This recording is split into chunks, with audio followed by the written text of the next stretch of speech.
A paz do Senhor, queridos irmãos. Peço que você abra a sua Bíblia ou acompanhe a leitura que faremos agora no texto da Epístola de Paulo a Tito, no capítulo 3, para nós lermos a partir do verso 3 em diante, que diz assim, Tito 3:3.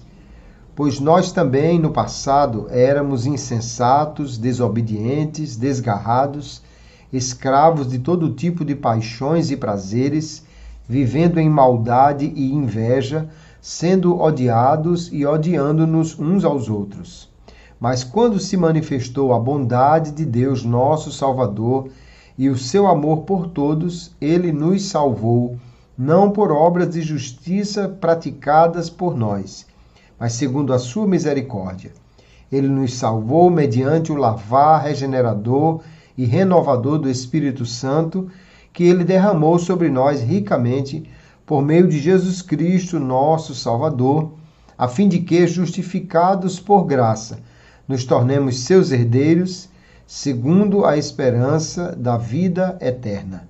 Fiel é esta palavra e quero que você ousadamente fale a respeito destas coisas, para que os que creem em Deus se empenhem na prática de boas obras. Amém. E graças a Deus por sua palavra. Quando nós acompanhamos nas redes sociais, por exemplo, aquelas fotografias antes e depois, isso chama muito a nossa atenção.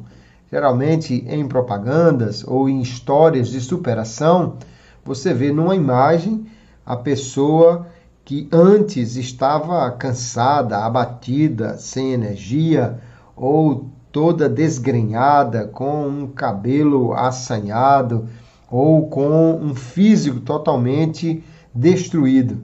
Na outra aparece a mesma pessoa tempos depois, saudável, confiante, transformado, de cara nova, de roupa nova ou de um novo corpo. Essas imagens realmente nos impressionam, porque elas mostram uma mudança visível. Às vezes uma mudança tão grande que você custa acreditar que é a mesma pessoa. Mas além dessa transformação na imagem, essa transformação estética, há uma transformação muito mais profunda que chama a nossa atenção, que é a mudança de natureza espiritual que ocorre na vida de algumas pessoas. A Bíblia também apresenta um grande antes e depois da vida humana.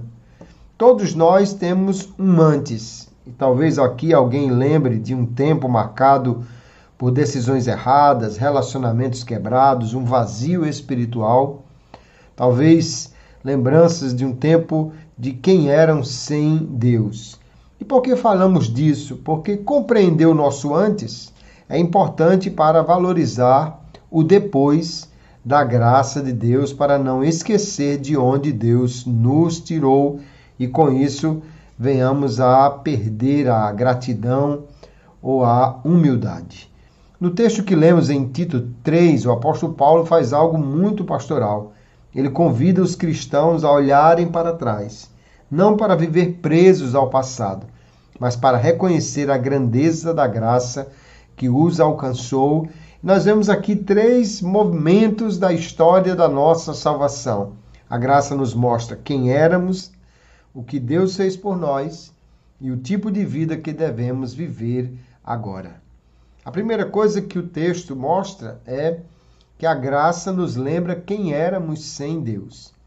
Paulo está escrevendo a Tito, um pastor de igreja na ilha de Creta, um lugar conhecido por sua corrupção moral e espiritual. E nesse texto, Paulo está dizendo que não apenas o evangelho perdoa pecados, mas ele transforma a vida. E ele, então, para mostrar aos irmãos o tipo de vida que eles deviam ter, ele começa dizendo: também nós éramos no passado insensatos, desobedientes, desgarrados, escravos de paixões e prazeres, sendo odiado e odiando uns aos outros. É bem aquela figura do antes, cheia de defeitos, cheia de problemas, e ele diz que nós éramos assim, todos nós. Antes da graça, todos vivíamos dominados pelo pecado. Aqui mostra uma vida sem direção espiritual, escravizada pelos desejos, marcada por conflitos. E nós, queridos irmãos, éramos assim. A Bíblia nos lembra isso para nos lembrar, trazer à memória que o Filho do Homem veio buscar e salvar o que se havia perdido. Jesus disse isso em Lucas 19:10. Quando olhamos para o antes da nossa história, é para que a gente nunca esqueça de onde Deus nos tirou. A memória da graça gera humildade. Eu sou o que sou apenas porque Deus me alcançou com sua graça e mudou a minha história. E também quem reconhece o próprio passado não terá problemas para tratar os outros com misericórdia. Quem não tem misericórdia, bondade, graça, é porque não lembra o quanto Deus já lhe deu de bondade, de graça, de misericórdia. Imagine alguém que estava morrendo afogado e alguém saltou ali na água e o tirou dali. Essa pessoa nunca esquecerá quem o salvou. A memória da graça sustenta a gratidão, porque nos lembramos quem éramos antes da graça de Deus. Mas Paulo em seguida nos mostra o que Deus fez por nós, por sua graça. E ele vai dizer aqui no texto do verso 4, quando se manifestou a bondade ou a misericórdia de Deus, aí ele mostra como ele nos salvou, como ele mudou a nossa história, e é Deus quem toma essa iniciativa. Não por obras de justiça que houvéssemos praticado, ele diz, mas pela misericórdia de Deus. Nenhum de nós tem de que se vangloriar diante de Deus, porque é somente por sua graça, por sua bondade, por sua misericórdia que nós somos quem somos. E a manifestação suprema dessa graça é exatamente na vida de Cristo e na sua morte por nós. Romanos capítulo 5, verso 8, Paulo diz que essa é a maior demonstração de amor de Deus por nós, que Cristo morreu por nós, sendo nós ainda pecadores. E aqui nós devemos lembrar, queridos, a salvação é recebida, não é conquistada. Aqueles que creem apenas se tornam filhos de Deus. Portanto, ninguém tem nada de que se vangloriar, mas tão somente de agradecer pelo que Deus fez por nós. A graça remove o orgulho espiritual. Todos pecamos, todos éramos pessoas sem nenhum tipo de merecimento e ainda somos. Exatamente porque a graça nos alcançou sem nenhum merecimento.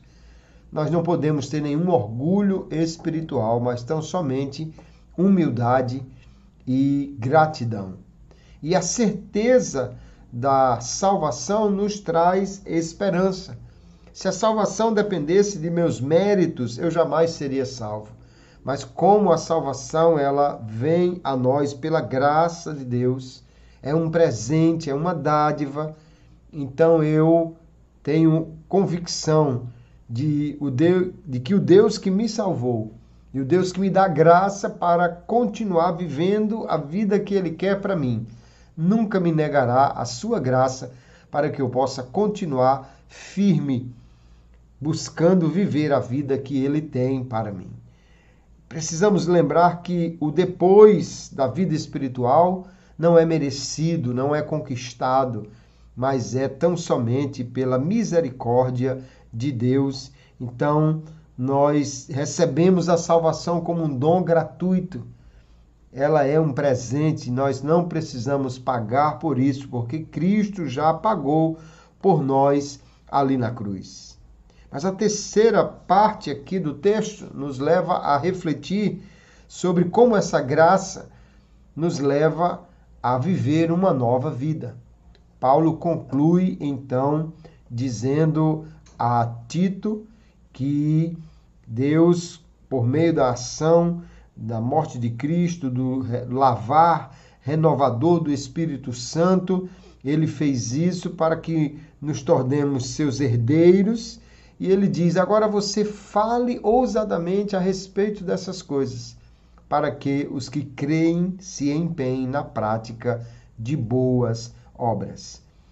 Paulo diz que Tito deve lembrar os cristãos ousadamente de que a salvação não apenas limpou o nosso passado, mas nos deu uma nova vida para no presente vivermos de maneira a agradar a Deus.